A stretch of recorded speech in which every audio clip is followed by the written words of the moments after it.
नया वर्ष नए संकल्प नई उम्मीदों के साथ देश में लोकतांत्रिक संस्थाएं के प्रति लोगों का और विश्वास बढ़े, भरोसा बढ़े, लोकतांत्रिक संस्थाओं में चर्चा हो, संवाद हो। इसी उम्मीद के साथ आप सबसे भी अपेक्षा है कि आपका भी भागीदारी में हो। आज मैंने आप लोगों को इसलिए आमंत्रित किया है कि 28वां राष्ट्र मंडल देशों का सम्मेलन CSPOC राष्ट्रमंडल अध्यक्षों की एक संस्था है जिसका गठन 69 में कनाडा के स्पीकर की पहल पर हुआ था। उसका उद्देश्य था कि राष्ट्रमंडल अध्यक्षों के सम्मेलन के माध्यम से हम देश के अंदर पीठासीन अधिकारियों की निष्पक्षता और पीठासीन अधिकारियों की भूमिका, विशेष रूप से उस समय उनका विषय वो था, और उसके बाद समय समय पर चर्चाओं में कई विषय आए। उसमें विशेष रूप से संसदीय लोकतंत्र की समझ को बढ़ाना, नवाचारों को साझा करना और लोकतांत्रिक संस्थाओं का विकास करना। इन सारे विषयों के अलावा समय समय पर जब भी CSPOC का सम्मेलन होता है, अलग अलग विषयों पर चर्चा होती है, संवाद होती है, और उस चर्चा संवाद के अंदर जो विषय निकलते हैं उस विषयों पर कुछ संकल्प, कुछ परिणाम, कुछ संस्थाएं को आगे लेकर चलती है। जब देश की संस्थाएं, लोकतांत्रिक संस्थाओं के स्पीकर मिलते हैं तो उन संस्थाओं में जो नवाचार हुए, उस नवाचारों से संस्थाओं की मजबूती आई, निष्पक्षता आई और संसद जनता के नजदीक पहुंची।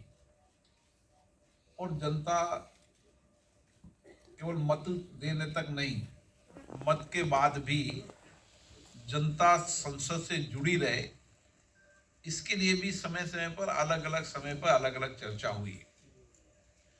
मुझे आशा है कि दुनिया का सबसे बड़ा लोकतंत्र भारत में इस सम्मेलन में मैं विषय आपको बता रहा हूँ, उस विषयों पर चर्चा होगी और दुनिया के संसदों में संदेश जाएगा कि किस तरीके से भारत ने, जो 140 करोड़ जनता का प्रतिनिधित्व करती है, वहाँ राज्य की विधानसभाएं और केंद्रीय विधान संस्थाएं, चाहे लोकसभा और राज्यसभा में, किस तरीके से हमने चर्चा, संवाद, सहमति, असहमति, विचारों के व्यक्ति के साथ हमने इस देश के अंदर विकास की यात्रा रखी है। भारत में ये सम्मेलन 1971 में, 1986 में और 2010 में भारत को इस सम्मेलन की मेजबानी करने का अवसर मिला है। अब 16 साल बाद भारत को ये मेजबानी करने का अवसर प्राप्त हुआ है।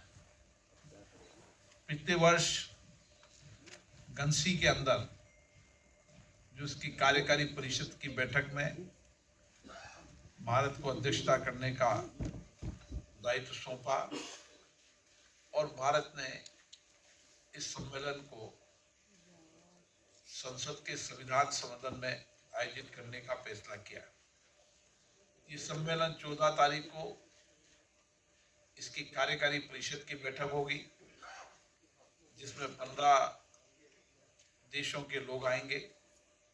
15 और 16 2 दिन अलग अलग सत्रों के अंदर बैठक होगी। 15 तारीख को 10:30 बजे भारत के प्रधानमंत्री माननीय नरेंद्र मोदी जी इस सम्मेलन का उद्घाटन करेंगे और आईपीयू इंडियन पार्लियामेंट यूनियन सारे देश की संसदों की एक संस्था है, उसकी अध्यक्ष भी आएगी यहाँ पर, और सीपीए कॉमनवेल्थ पार्लियामेंट एसोसिएशन उनके चेयरपर्सन भी वहां पर आएंगे। दोनों भी उद्घाटन सत्र में भी उपस्थित रहेंगे, 2 दिन के सम्मेलन में भी उपस्थित रहेंगे। जो सम्मेलन के मुख्य विषय हैं वे संसद में आर्टिफिशियल इंटेलिजेंस एआई का प्रयोग, नवाचार, निगरानी और अनुकूल संतुलन बनाकर रखना, सोशल मीडिया और सांसदों का प्रभाव, नागरिकों के बीच संसद की समझ का विस्तार करने तथा संसदीय प्रक्रिया में उनकी सहभागिता को मतदान के बाद भी बढ़ाने की चर्चा, संसद सदस्यों द्वारा संसदीय कर्मियों की सुरक्षा, स्वास्थ्य और कल्याण, और 5वां विशेष सत्र लोकतांत्रिक संस्थाओं की मजबूती करने में अध्यक्षों पीठासीन अधिकारियों की भूमिका। इन विषयों पर 2 अलग अलग सत्रों में इसमें चर्चा होगी।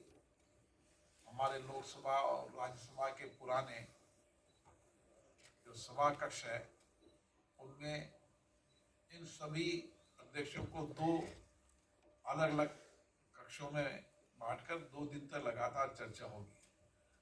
हमने कोशिश की है कि इसमें देश के अधिकतम लोगों की भागीदारी हो, विशेष रूप से नौजवानों की भागीदारी हो, और इसके लिए अलग अलग विश्वविद्यालयों के जो पब्लिक पॉलिसी पर, लॉ पर काम कर रहे हैं वो विद्यार्थी भी दर्शक दीर्घा में रहेंगे, ताकि वो भी इस सीएसपीओ के सम्मेलन के ज्ञान का लाभ प्राप्त कर सकें। और इसका सीधा लाइव भी रहेगा, संसद टीवी पे भी रहेगा, और जो इसकी ऐप बनाई उस पर भी डायरेक्ट लाइव रहेगा, ताकि देश के अन्य लोग भी इससे जुड़ सकें।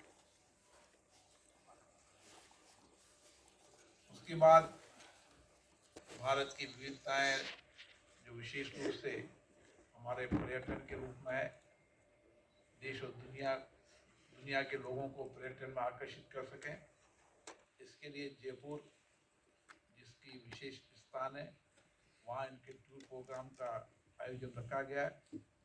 इसमें 61 स्पीकर्स इसमें उपस्थित रहेंगे, और विशेष रूप से अभी तक सीएसपीओ के कॉन्फ्रेंस में सबसे ज़्यादा भागीदारी भारत में रहेगी।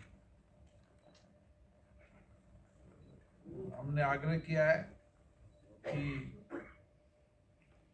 संसद के स्पीकर्स यहाँ पर आए, और जयपुर के अलग भी अगर विविधताएं वाले अलग अलग क्षेत्र में जाना चाहते हैं तो उनकी व्यवस्था निश्चित रूप से करेंगे। इसमें 15 अर्धशासी स्वायत्त संसदें भी आमंत्रित करते हैं, और उनको भी हमने आमंत्रित किया है, और मुझे लगता है कि अधिकतम अर्धशासी संस्थाएं भी इसमें शामिल होगी। इसके साथ हमने कुछ नई तकनीकी के हिसाब से कुछ ऐप भी डेवलप किए हैं, जिस ऐप के अंदर सारा सिस्टम उनके पास रहेगा, और सारी कॉन्फ्रेंस में हमने कोई कागज़ का प्रयोग नहीं किया। उनके आमंत्रण से लेकर उनके आने तक सारी प्रक्रिया को हमने ऑनलाइन किया, और इसीलिए इसको web based management system mobile app हमने डेवलप किया है। आपको भी ये ऐप का एक्सेस मिलेगा, ताकि मीडिया के लोग जिन भी देश के स्पीकर से चर्चा करना चाहेंगे और उनकी अगर सहमति होगी तो वो सुविधा भी हम यहाँ पर उपलब्ध कराएंगे, ताकि दुनिया के अन्य संसद सदस्यों से भी आपका विचार विमर्श हो सके, चर्चा हो सके। इसके साथ ही उसके अंदर सारी सुविधाएं होगी, उनके आने का, उनके जाने का, उनके ठहरने का, उनके साथ पूरी सिस्टम को, ऐप को आपको हम अलग से इंट्रो दे देंगे। और 16 तारीख को माननीय उपराष्ट्रपति जी की तरफ से दिन का भोजन भी रखा गया है, क्योंकि सम्मेलन की अध्यक्षता भारत को मिली है।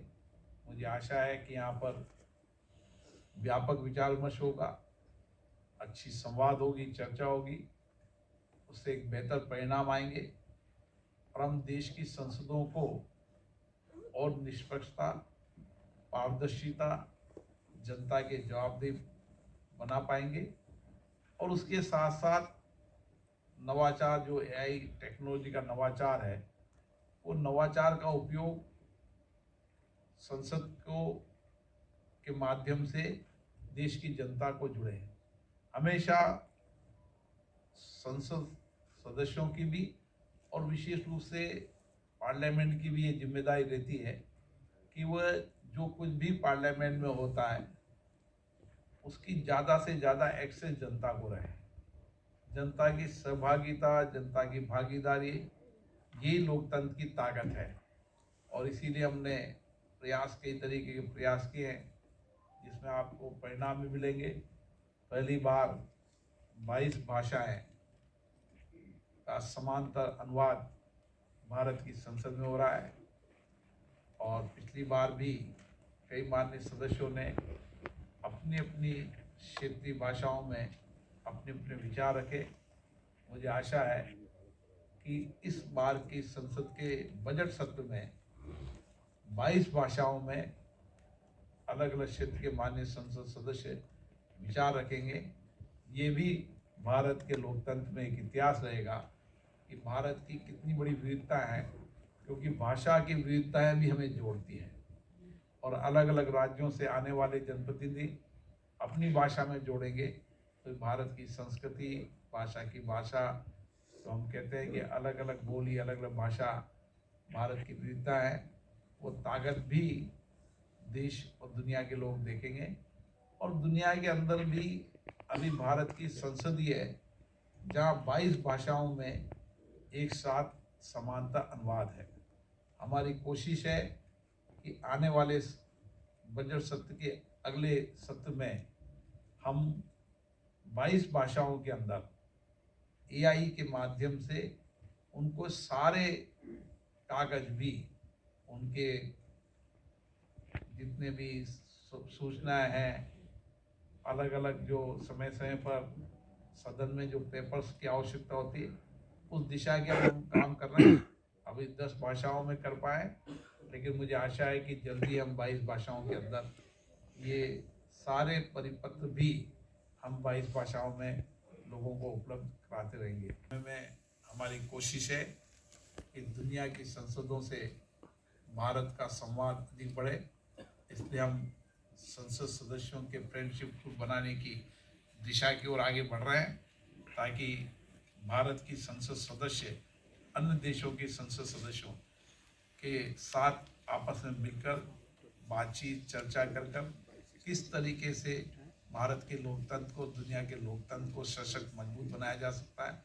और संसद सदस्य आपस में चर्चा करेंगे, संवाद करेंगे, तो बेस्ट प्रैक्टिस को साझा करेंगे।